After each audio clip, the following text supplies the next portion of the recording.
Hola, buenas tardes amigos, ¿cómo están? Para nosotros un placer nuevamente volver a estar con ustedes con un par de temas interesantes aquí en nuestro programa Verdadera Justicia. Estamos aquí junto a Claudio Rojas. ¿Cómo estás, Claudio? Aquí estamos felices en Canal 8, nos sentimos en casa. Aquí hay olor a rebeldía, hay olor a verdad, hay olor a esfuerzo, a justicia. Por eso que nos sentimos en casa. Nuestro bloque Verdadera Justicia es una filial de Antimafia 2000 Italia, Antimafia 2000 Argentina, Antimafia 2000 Uruguay, Antimafia 2000 Paraguay, Antimafia México y también Antimafia Chile. Vamos a empezar con un tema que no podemos dejarlo de lado. En el campo internacional nos afecta muchísimo. Venezuela. ¿Cómo no hablar de Venezuela, cierto? Ha sido noticia esta semana, pero es imposible no hablar de Venezuela.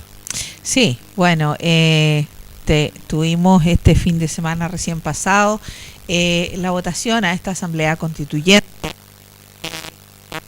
Datos entregados por Venezuela fueron más de 8 millones de personas, que no es menor, estamos hablando de más del 41% de los votantes, votos que están ahí, que se pueden contabilizar. Ha habido desde el principio, incluso antes de que se llevara a cabo esta votación, muchos países, partiendo por Chile,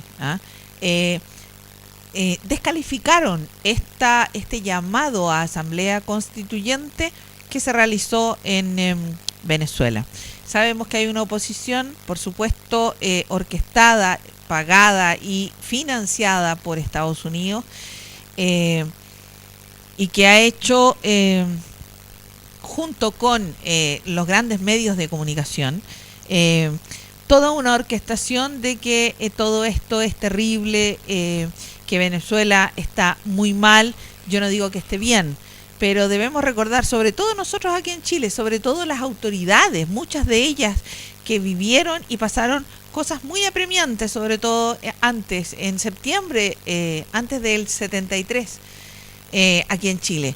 Pasó exactamente lo mismo. Esto es orquestado, tal cual como pasó aquí en Chile. Y lamentablemente nuestras autoridades que sufrieron en carne propia esta persecución por parte del gobierno militar, simple y sencillamente sufren hoy de amnesia.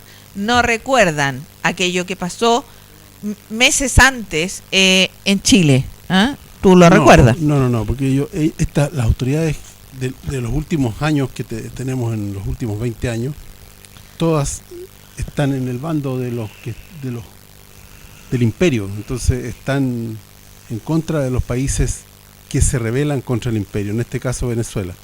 Recordemos que hubo una campaña tremendamente del miedo, sí, con atentados incendiarios, correcto, de la oposición, que nosotros sabemos de dónde vienen esos atentados, ¿cierto? Ellos, lo mismo que están haciendo en los países de Medio Oriente, lo quieren hacer acá. Entonces, a pesar de eso, hubo casi un 50% de gente que votó. Y eso es realmente meritorio. Bueno, a raíz de eso, sabemos que se ha hecho una campaña brutal para llamar a la gente a no votar, porque esto es ilegal, porque es anticonstitucional. La verdad, creo yo, mi humilde opinión, es que el miedo, el gran temor que tiene no solamente el imperio Estados Unidos, sino que todas estas grandes transnacionales y todo el poder económico, es que en el resto de los pueblos, una vez que se instituya y que ya empieza a funcionar, porque se supone que esta semana que viene ya empieza a funcionar la Asamblea Constituyente en Venezuela.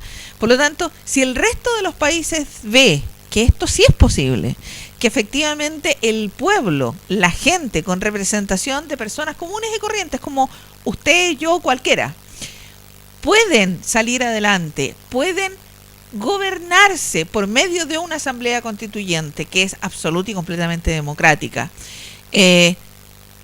van a empezar a sublevarse. Por ejemplo, hoy en Panamá, con todo este lío que hay con el presidente en Miami, retenido por corrupción, el pueblo ya está pidiendo una asamblea constituyente y eso es el mayor temor que ellos tienen, de que el resto de los países sudamericanos comiencen a pedir una asamblea constituyente y que quieran gobernarse a sí mismos por medio de una asamblea constituyente. Y es lo que deberíamos hacer todos los países, porque es una manera mucho más democrática de gobierno, ¿no? Estamos absolutamente de acuerdo, pero el mayor temor que ellos tienen es ese. Por esa razón, todo este lobby, por esta razón, todas estas campañas mediáticas de desinformación, que es un poco lo mismo que vivimos nosotros aquí el año 73, meses antes. Es calcado. Bueno, Carlitos, vamos con el primer video. Vamos a ver cuáles son las razones por las cuales Estados Unidos de verdad quiere meter sus manitos en Venezuela. La gran reserva de petróleo del mundo está aquí. ¿Qué pasa ahora en esta parte que está acá? Lo que se llama el famoso arco minero de lo que es el arco minero de Orinoco. Todo lo que es el gran desarrollo minero de Venezuela. Ajá, ¿y qué es lo que hay en el gran desarrollo minero de Venezuela? ¿Por qué? ¿Qué hay aquí que genera tanto movimiento del gobierno de los Estados Unidos? Bien, aquí tenemos que resulta que de acuerdo al Ministerio de Energía y Minas y de lo que se ha estudiado y todo, pasaríamos a ser la segunda nación con oro en el mundo. Entonces, detrás de los Estados Unidos, creo que son más de 11.000 toneladas de oro. Entonces, ¿qué significa todo esto que está acá? Resulta que ahí también hay un mineral que se llama el thorium, que actualmente se está experimentando, tiene una certidumbre del más del 90 y tanto % de que es un combustible nuclear que es el que va a sustituir a lo que es el uranio, aunque nosotros tenemos uranio en Zulia, Táchira, Mérida, Trujillo, se consigue uranio, de acuerdo a de las bases de las fuentes del Ministerio de Energía y Minas. Tenemos uranio en Bolívar, en Amazonas, Bolívar, ¿no? Y tenemos uranio por acá en Monaga. O sea, que tenemos uranio. Y además tenemos el sustituto del uranio cuando se decida que es mejor el torio. Entonces, el thorium resulta que se le está llamando combustible nuclear no contaminante, combustible nuclear de energía verde. Resulta que este thorium que tenemos aquí en el Cerro del Impacto, ¿no?, equivale a 3 veces, de acuerdo a las fuentes que tenemos, equivale a 3 veces a lo que sería la faja petrolífera de Orinoco. 3 veces en un cerro lo que sería la faja petrolífera de Orinoco. Entonces, tenemos también, aparte de eso, a pocos kilómetros de la frontera, donde ellos están custodiando, tenemos lo que se llama el coltán. Tenemos coltán, torio, oro y demás minerales estratégicos. Pero aparte de eso tenemos esta parte que está acá, que la primera reserva de biosfera del mundo está aquí en Venezuela, en el Amazonas. Es los recursos naturales, minerales que tiene Venezuela. Esa es lo que está detrás de todo ello. ¿Quiénes propician todo esto? Que son las empresas petroleras las que están motorizando todo esto de este golpe de Estado contra el presidente Maduro. ¿Por qué? Porque derrocar al presidente Maduro es destruir la Constitución de la República Bolivariana de Venezuela. Destruyendo la Constitución, ellos han colocado acá en el Medio Oriente, donde se han metido, sus propias constituciones. Entonces, si la Constitución se mantiene, no pueden posicionarse sobre Venezuela. Tenemos que eliminar la Constitución para poder dividir a Venezuela, o no dividiéndola, nosotros podemos ser los dueños, administradores de todos los recursos que están tanto en la faja petrolífera, tanto en la parte del Zulia y el sur del lago, como lo que está en Amazonas y el estado de Bolívar. Esas son cuestiones que están dadas. ¿Qué sucede hoy día con Freedom 2? Cuando uno se lee el documento de Freedom 2 del general, la guía de planeamiento del general Kurt Krieg, él dice en una de sus partes, donde hay que involucrar, o sea, él sigue que hay que mantener la relación con los políticos, integrantes de la Mesa de la Unidad Democrática, con involucrar lo que dice invocar lo que es la Carta Democrática. Todo eso lo hemos venido escuchando todos estos meses atrás. Dice el señor Kurt Krieg, dice también en su guía de planeamiento, en su documento, entre otras cosas, seguir asfixiando a Venezuela. desde el punto de vista económico, financiero.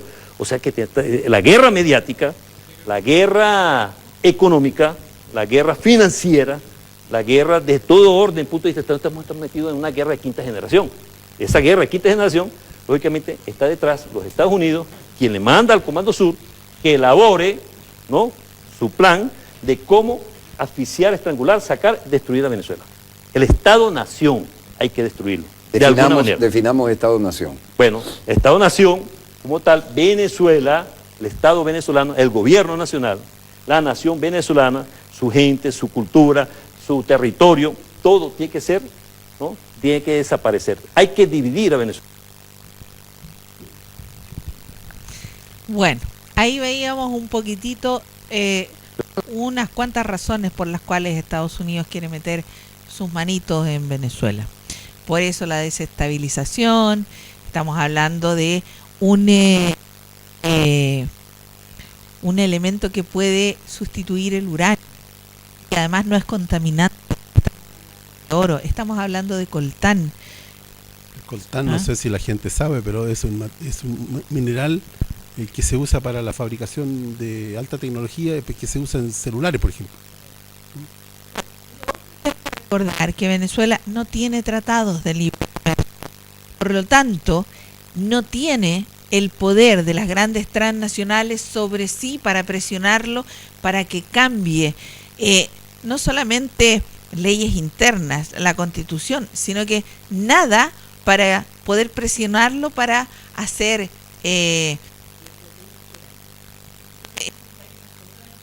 de todo lo que, por ejemplo, nosotros dependemos y no podemos hacer muchas cosas porque hay tratados de libre comercio firmados, de los cuales le hemos hablado muchas veces. Correcto. Bueno, con esta Asamblea Constituyente, sin lugar a dudas que el presidente Maduro salió muy bien parado, se posesionó, se sentó bien en la silla donde está, y está más seguro y puede gobernar, digamos, con más tranquilidad, delegando de cierta manera en el pueblo la responsabilidad de gobernar también, ¿no? Que de hecho es lo que ha hecho. Es una verdadera democratización del gobierno lo que hizo. Y ojo que también dentro de la Asamblea Constituyente esta semana, yo no he visto noticias con respecto a eso, pero me parece que esta semana tenían que también elegirse los representantes de los pueblos originarios que también están representados en esta Asamblea Constituyente. Por lo tanto, tenemos que esperar, ver qué pasa. Esperemos que lamentablemente los primeros países en negar o rechazar esta votación para la Asamblea Constituyente, Colombia, Chile también, aún perdiendo la memoria de lo que pasó aquí el año 73, cuando les conviene nos lo recuerdan siempre y cuando no les conviene simple y sencillamente pierden la memoria. Eso no habla muy bien de ellos, lamentablemente. Eso es un poco la visión que tenemos nosotros respecto a lo que las razones por las cuales... Afortunadamente, Rusia, China e Irán se pusieron firmes en cuanto a impedir, dijeron al gobierno norteamericano de que no siga con la idea de invadir Venezuela, porque evidentemente que había movimientos de tropas en países de Centroamérica y en Colombia. Entonces, sí, pero con esto que ha dicho Rusia, creo yo que y con más el tema de la Asamblea Constituyente, creo yo que el gobierno venezolano debiera estar un poco más tranquilo. Sí, además hay que recordar que el 1 de julio Rusia, China e Irán se pusieron de acuerdo para enviar tropas para evitar una injerencia no solo militar, sino que una invasión de frentón. Entonces, la cosa está ahí complicada todavía. Hay que ver cómo se desenvuelve este tema de la Asamblea Constituyente, cómo empieza a funcionar. Hay que ver qué otras cosas va a hacer la derecha, porque sabemos que la derecha está absolutamente financiada por todo lo que es el imperialismo y estos para mantener o para ingresar en Venezuela este sistema neoliberal que lo encuentran tan extraordinario y que no es tan así para la gente, lamentablemente. Lo vemos nosotros aquí. ¿Ah?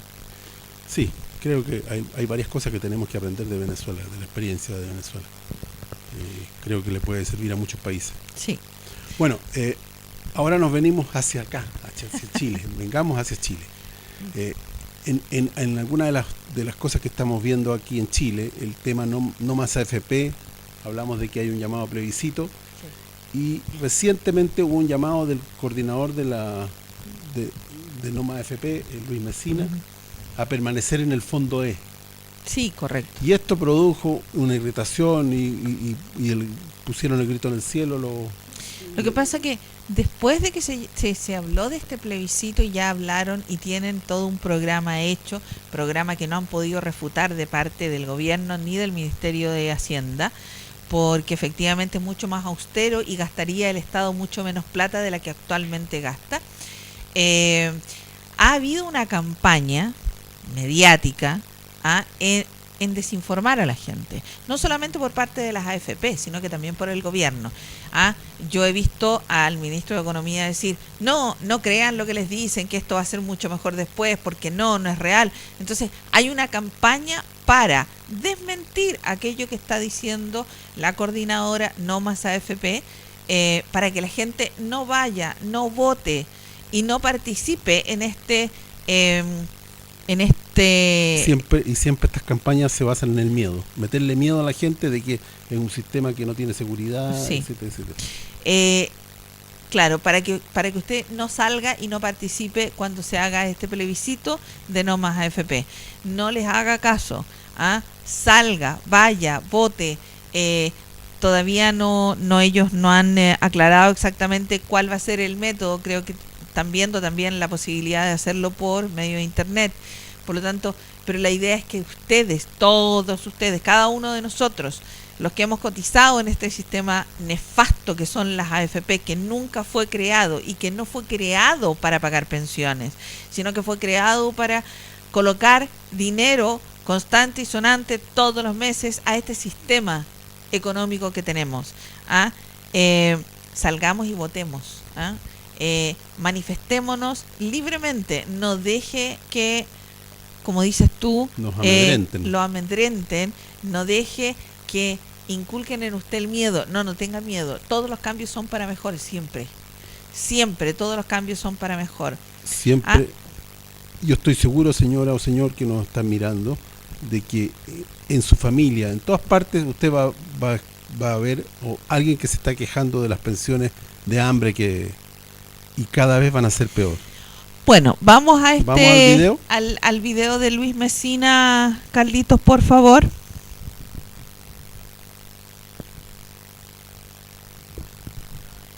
Hola, quiero referirme en esta ocasión a la campaña de desinformación, incluso malintencionada, que ha llevado adelante el ministro de Hacienda en conjunto con TVN y algunos medios de alcance nacional, referido a que nuestro movimiento sería altamente irresponsable por haber llamado a la gente a refugiarse en el Fondo E, razón por la cual habrían dejado de percibir determinada utilidad que nunca han explicado cómo si hubiesen permanecido en el Fondo A. Nada más alejado de la realidad. El Fondo E ha tenido un rendimiento durante este año del 4,34%, una rentabilidad más que suficiente, más que prudente, y los trabajadores no corren riesgo. Ahora bien, ¿por qué esta campaña tan sistemática, tan irascible? Porque si los trabajadores permanecemos en el Fondo E, pagamos de comisión por cada millón ahorrado solamente 8 pesos mensuales. Estando en el Fondo A se pagan 408 pesos. Invitamos a la gente que haga un ejercicio simple. Por cada millón de pesos ahorrados, la gente en promedio tiene 20 millones de pesos ahorrados. Multiplicado por 1 millón o 2 millones que tiene cada AFP, especialmente las grandes. Es una cantidad sideral de recursos que dejan de tener porque nosotros nos refugiamos en el Fondo E. Y una última cuestión. Hoy día, la gente entre 56 y 65 años de edad, en el caso de los hombres, tienen acumulado 32 millones en sus cuentas individuales. Las mujeres, solamente 18 millones. ¿A qué aspiran? aspiran a una pensión al final de su vida activa, en el caso de los hombres, a 150.000 pesos. Las mujeres solamente 85.000 pesos. Razón más que suficiente para acabar con este sistema que no nos entrega pensiones dignas y que nos condena a la absoluta miseria. Y, por otro lado, sigue permitiendo que nuestro ahorro sea usado con otros fines, que no son los fines previsionales. Así que a mantenerse en el fondo E y a seguir organizándonos, unificándonos para acabar con las AFP. Bueno, ahí escuchábamos a Luis Mesina, muy claro él, por qué razón hay que mantenerse en el fondo E. Ahora, hay que recordar una cosa, el Estado siempre ha dicho, no, los sistemas de reparto no sirven, no funcionan en ninguna parte. Más del 90% de los países del mundo tienen sistemas de reparto y funcionan perfectamente, y las pensiones que se pagan por medio del sistema de reparto son muy buenas pensiones, donde la gente puede vivir dignamente después de haberse jubilado. Y aquí en Chile, el gobierno paga por sistema de reparto pensiones a todo lo que es las Fuerzas Armadas. Las Fuerzas Armadas, la pensión mínima que tienen son alrededor de 600 y tantos mil pesos. Ellos ponen solamente un 40%. El 70% restante los pone el Estado. ¿Con plata de quién? De todos aquellos que ahorramos alguna vez. Entonces, sí funciona. Lo que pasa es que no quieren terminar con el sistema económico que tienen y con la financiación de este sistema económico que viene de las platas que cada uno de nosotros imponemos todos los meses en las AFP. Eso es lo que pasa. Ya le hemos dicho muchas veces, porque este tema lo hemos tocado muchas veces, de que la razón para defender este sistema es porque ellos se benefician del sistema, porque tienen muchos directores en la AFP, tienen mucho, este sistema, como tú bien decías, no es un sistema de pensiones, es un sistema que favorece a los empresarios, el neoliberalismo, a la banca. La banca, lo decía Luis Mesina, lo dijo aquí con nosotros, fue muy claro que hace 20 o 30 años atrás la banca tenía una utilidad de 6% y que hasta el 7% era brillante. Y hoy día la banca supera el 30% la utilidad. ¿Por qué? Porque la plata no se la pide al Banco Central, sino que la toma entregando un papel, a cambio, un papel, un bono, un qué sé yo, y se la pide a la AFP sin costo, sí, ¿cierto? Sí, correcto. Y la presta. ¿Y a quién se la presta? A nosotros mismos, que somos dueños de la plata que le estamos... Correcto. No, sí. Uno se ríe porque de verdad a estas alturas la sinvergüenzura ya no tiene nombre. Yo estoy seguro que esto no pasaría en Argentina ni en ningún otro país, pasa aquí en Chile nomás, porque nosotros nos dejamos pasar a llevar. Sí, bueno, lamentablemente hoy podemos hacer un cambio. Estamos llamados por la coordinadora No Más AFP a votar. Si usted quiere seguir teniendo como sistema de pensiones a las AFP o quiere un sistema de reparto. Entonces, si usted quiere eliminar las AFP, vaya y vote. Las fechas están dadas, es a fines de septiembre y el primer día, 1 y 2 de octubre, me parece, si no estoy mal. Pero van a ser informadas con tiempo y nosotros se las vamos a informar también. Tenemos ahora un video de Marco Kremerman. Él pertenece a la Fundación Sol, donde explica muy claramente por qué las diferencias, las grandes diferencias que hay, y por qué la gente tiene, por qué en este país el gobierno dice que el sueldo para que una persona viva dignamente son 410.000 pesos líquidos, y sin embargo el sueldo mínimo son 270 brutos, lo que significa que líquidos la gente recibe 212.000 pesos. Entonces, él lo explica muy claramente. Carlitos, vamos con el otro video, por favor.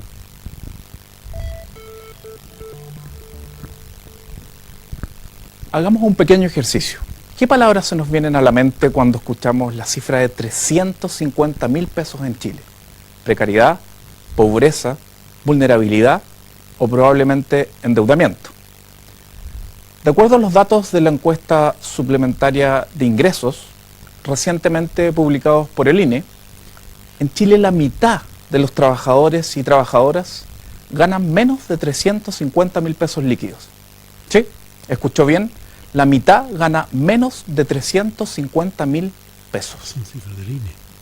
En el caso de las mujeres, la situación es aún más dramática, ya que el 50% de quienes tienen un trabajo remunerado gana menos de 300.000 pesos líquidos. Actualmente, según el Ministerio de Desarrollo Social, la línea de la pobreza por ingresos en Chile, para un hogar promedio de 4 personas, es de 410.000 pesos.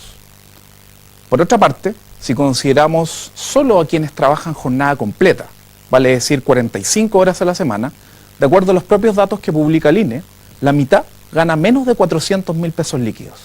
Esto quiere decir que ni siquiera podrían sacar a su grupo familiar de la pobreza. Y eso que solo estamos hablando de sobrevivencia, ni siquiera estamos pensando en vida digna o un buen vivir. De hecho, según esta misma encuesta, solo el 20% de los trabajadores y trabajadoras gana más de 650.000 pesos líquidos, un umbral salarial que recién comienza a tener alguna relación con el actual costo de vida que existe en nuestro país, donde muchos bienes y servicios tienen precios similares a países europeos de ingresos altos, y en el cual tenemos que pagar por lo que en otros lugares son derechos sociales, como la educación y la salud. Por ello, no resulta extraño que actualmente el 80% de las personas mayores de 18 años en Chile, es decir, más de 11 millones de personas, están endeudadas. De este total, 4.300.000 personas están morosas, o sea, ni siquiera pueden pagar las deudas que han contraído. Ante este escenario, es importante detenerse un momento y hacernos la siguiente pregunta como país. Si tanto ha crecido la economía chilena en los últimos 25 años, ¿cómo es posible que la mayoría de los sueldos que se pagan en Chile no alcancen para vivir en Chile? Vaya contradicción, no alcanzan para vivir en Chile. Al parecer, la historia que nuestra élite económica política se cuenta y nos cuenta a diario sobre el exitoso modelo chileno omite un tema de suma importancia. Nuestro país ha crecido a costa de quienes producen ese mismo crecimiento, los trabajadores y trabajadoras. Sin deuda no somos nada, y el jaguar se desvanece en el aire. Como es de costumbre, el economista o la economista de turno que defiende el modelo nos dirá que los bajos sueldos son responsabilidad de los propios trabajadores y trabajadoras, ya que son poco productivos o les falta capacitación, argumento que desconoce que los años de escolaridad promedio de la fuerza de trabajo en Chile han aumentado permanentemente durante los últimos 25 años y que la productividad del trabajo también ha crecido. ¿Hasta cuándo seguirán sosteniendo ese argumento?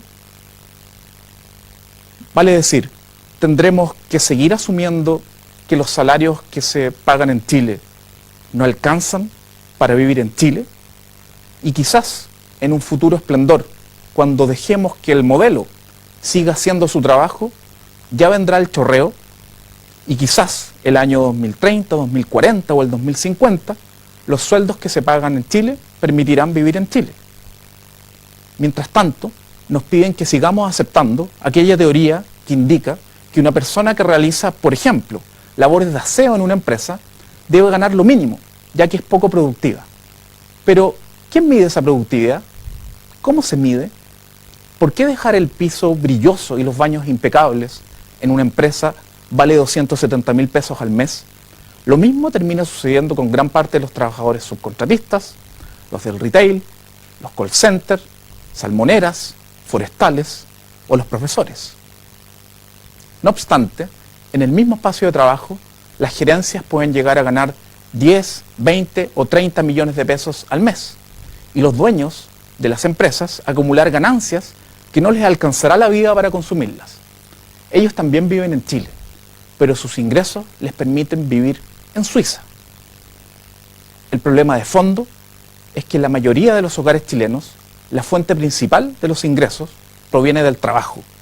Por tanto, el espacio de las relaciones de producción y comercialización tienen un impacto fundamental sobre las condiciones de vida presentes o futuras del pueblo chileno. Solo unos pocos, pero muy poderosos, dependen principalmente de las rentas del capital. Aquí pueden ubicarse los empresarios, inversionistas, accionistas, especuladores financieros o una combinación entre las distintas categorías. Y en general se benefician cuando la fuerza de trabajo no está organizada autónomamente, ni existe negociación colectiva por rama, un derecho a huelga efectivo y un salario mínimo adecuado, que ayuden a mitigar la gigantesca asimetría de poder que hay entre capital y trabajo. La discusión sobre los salarios finalmente es un debate sobre cómo se distribuye el poder y qué tipo de sociedad o modelo de producción es el que permite la mayor paz social, bienestar material y libertad. No se trata de baile entretenido, el premio al trabajador del mes, ni llamarle colaboradores o partners a los trabajadores, como muchas veces se hace eufemísticamente. En este sentido, es importante recordar que la única fuerza que ha permitido detener parcialmente los niveles de explotación y generar ciertos pisos mínimos civilizatorios son los trabajadores organizados. Los bajos salarios son un fiel reflejo de un nulo o marginal poder. Ya es hora que a los trabajadores chilenos, al menos, les alcance para vivir en Chile.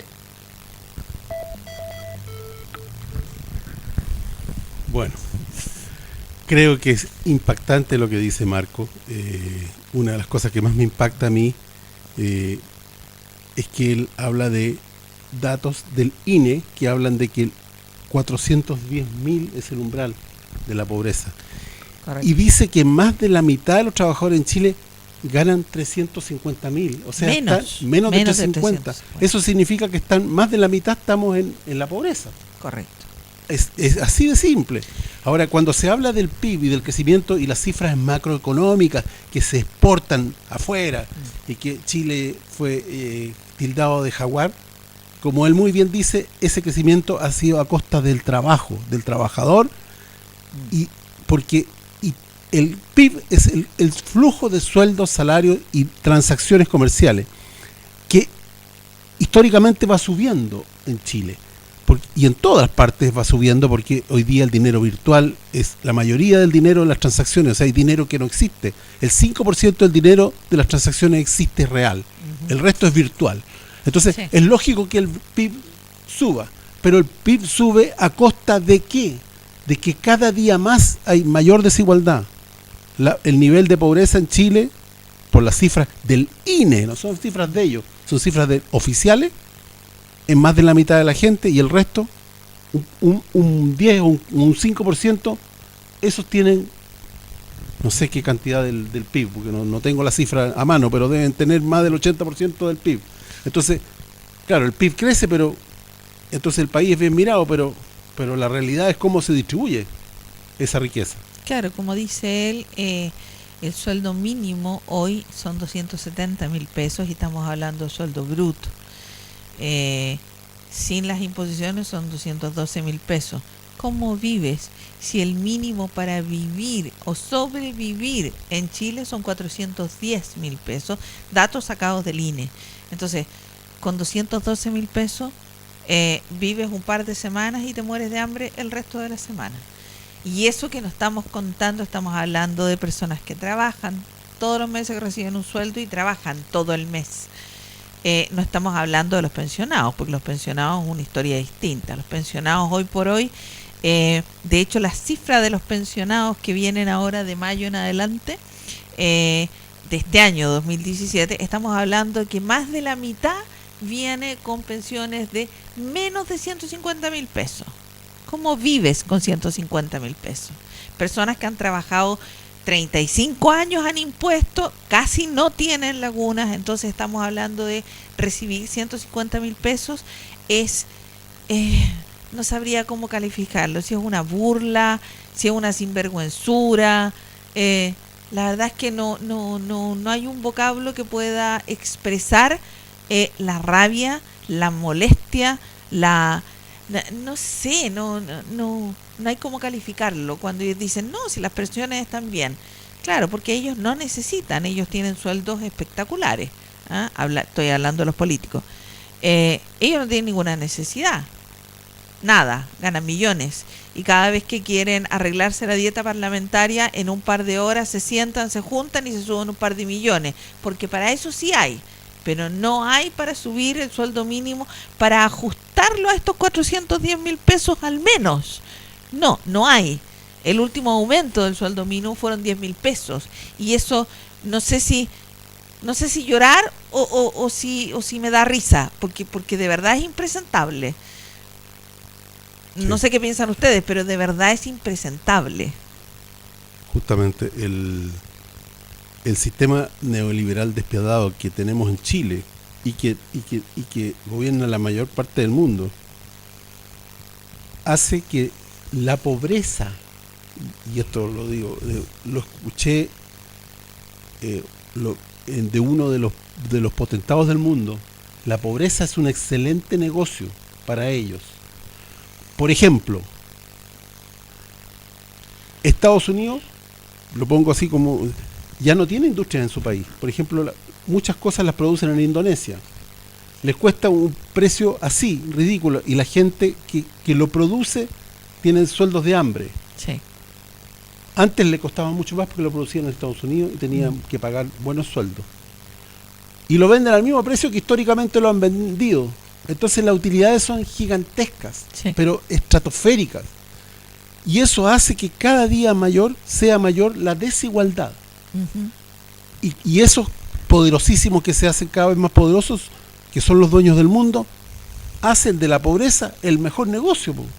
Tengámoslos allá abajo, que no se levanten nunca, que no puedan salir del barro. La esclavitud en este momento está peor que nunca. Claro, lo que pasa es que en estos países como Indonesia, dices tú, o China, donde se fabrica la mayor cantidad de productos que produce Estados Unidos y que exporta Estados Unidos, que son fabricados allí, la mano de obra es brutalmente barata por la cantidad de... Sí, pero yo puse ese ejemplo para graficar la situación que también se está dando en Chile, digamos, para graficar que en el fondo, cuando nos dicen que van a eliminar la pobreza, porque ya ni siquiera, yo creo que ya les da vergüenza decirlo, ya no se atreven a decirlo. Tengo claro que no. Hasta hace 20 años atrás lo decían, ahora ya no se atreven a decirlo, porque esas cifras que dio Marco Kremerman nos están diciendo, hablan clarito, o sea, más de la mitad de los trabajadores chilenos viven en la pobreza y con su trabajo no pueden salir del fango. No, y no van a salir. No si mantenemos este sistema neoliberal. O sea, efectivamente no lo van a hacer. Bueno, parece que el tiempo se nos acabó. Pero no la tenemos. Ya. Bueno, Bueno, para la próxima semana nos comprometemos a traerle una imagen muy decidora. Todo el mundo habla de igualdad. Y esta imagen es muy clara. Prometemos la traemos la próxima semana. Creo yo que lo que deberíamos hablar hoy en Chile es de equidad, no de igualdad. ¿Ah? Equidad es una palabra mucho más justa. El tiempo se nos acabó. Sí. Yo aprovecho de despedirme. Le damos las gracias al Canal 8 que nos permite este espacio. Y nos vemos, si Dios así lo quiere, la próxima semana. Que esté muy pronto, bien. queridos amigos. Hasta el próximo sábado. Y espero que nos aguanten otra semana más.